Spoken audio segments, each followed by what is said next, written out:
All right, we're going to talk about another myth in medicine. Rupture AAA. Rupture AAA is one of the most feared condition that comes to the ED. In fact, anesthesiologists cancel rupture AAA in the OR or refuse to do the cases in emergency situations in case there's another rupture AAA downstairs in the ED. In any case, somebody said, okay, great idea.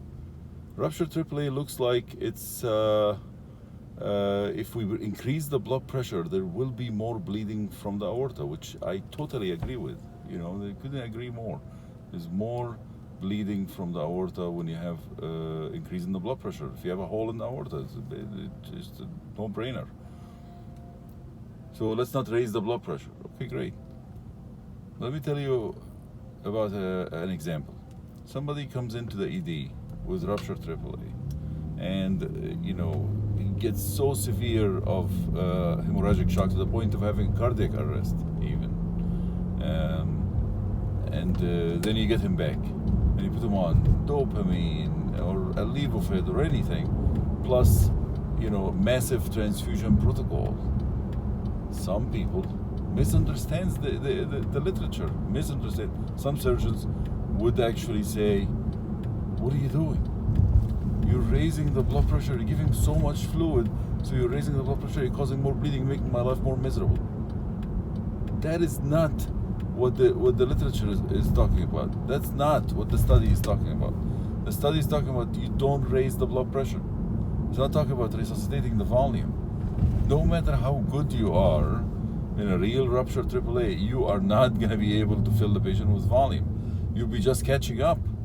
That's all you're hoping for. You'll be like in kind of on the hypovolemic side most of the time.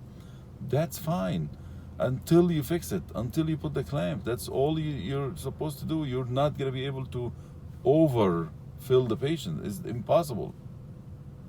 Think about it. So you shouldn't do that. You should not stop resuscitation. Just enough with I'm going to decrease my fluid resuscitation and the blood resuscitation in rupture AAA before the clamp, in case this will actually raise the blood pressure. Enough. You lose these patients like flies. You're going to have to be a little bit more aggressive than that. Now, when it comes to blood pressure, stop the pressors, or decrease the pressors, or even put the patient on nitro.